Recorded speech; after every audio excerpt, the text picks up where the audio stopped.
Good morning, ladies and gentlemen. My name is Rebecca Lina, a senior consultant for an international consultant company. Well, I will start by talking about China National Consumer Goods Corporation, CNC, in general, as a major Chinese company that manufactures a range of cleaning agents like the popular bath gel Pao Pao. Pao Pao bath gel was introduced in the mainland Chinese market in 1990s and has been a popular household brand since the early 2000s. CNC holds 60% of the Chinese market in personal hygiene and household cleaning products. Much of Pao Pao branding was based on the marketing strategy that appealed to quality status and Chinese national identity. The marketing strategy used suggested a successful, well-established Chinese national used Pao Pao. This marketing strategy worked very well, and Pao Pao became quickly the top bath gel in mainland China and a major competitor in other Asian countries like Vietnam, South Korea, and Taiwan.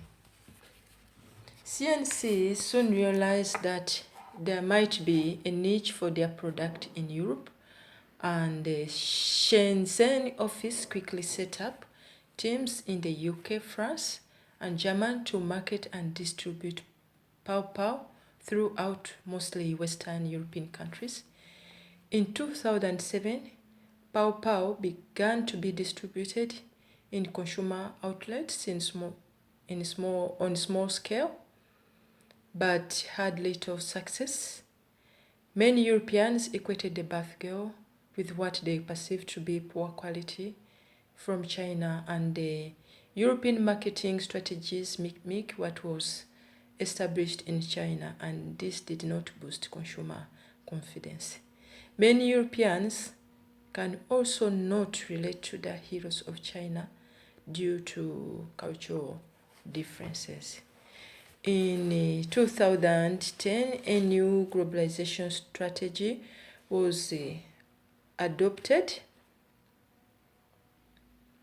where CNC hired a European team to execute a marketing strategy that appealed more to European values, but the strategy had limited success, and the product is not performing well as CNC wanted. The question I would like you to think about is, why is Pao Pao having little success in Europe? And how can we solve this problem?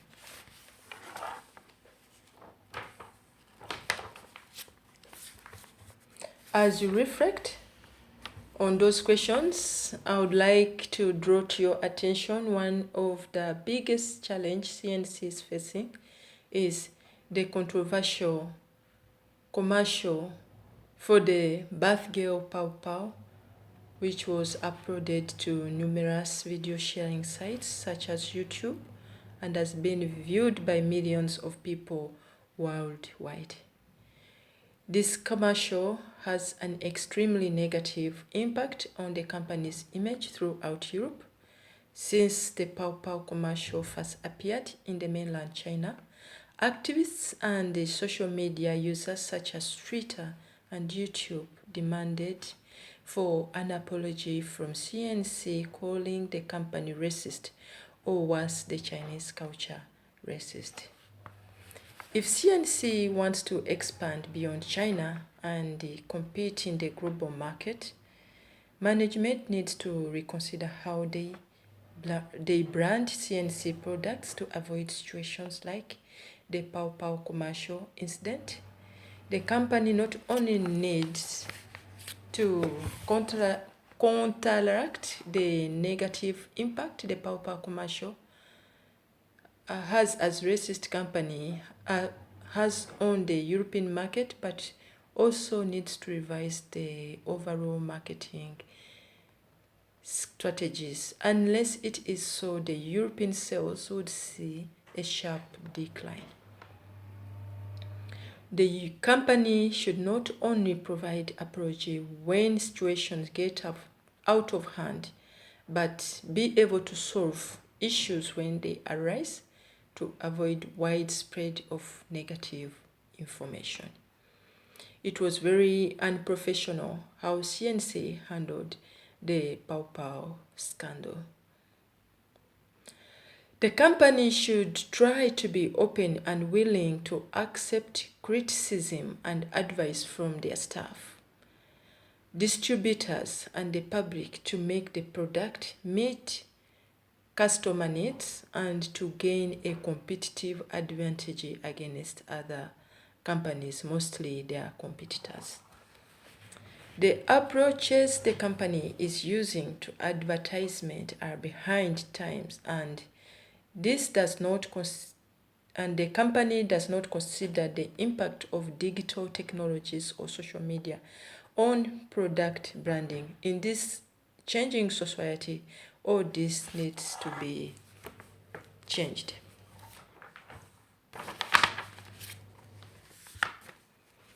The company needs to reconsider how to restructure the marketing and sales department if CNC is serious about creating a global brand. And the company also needs to change its corporate culture and how the company is organized with a hierarchical structure, having most of the strategies coming from the top. I recommend that workers should be treated as equals and the communication to be two-way and horizontal rather than top-down style with CNC. I recommend that the European office be given more of a voice and decision-making powers so they can use what they know to appeal to the European consumers. I encourage free communication between workers in the European and the Asian office. I would like to go through what I've been talking about this morning. I talked about restructuring marketing and sales department to solve communication problem between international offices. Asked for global branding and moving away from the current racist image of CNC, and trying to the company to open up for new ideas. The company to use a more globalized approach while maintaining the company's overall image of Pau Pau being a high quality Chinese brand. The company also needs to consider using digital technology and social media. Quick response to problems and improve on customer care. I recommend that also. If anyone has not understood anything, you are welcome to ask any questions. And if anyone has more suggestions and ideas, you are all welcome. Thank you for sparing your precious time to be here today. Thank you very much.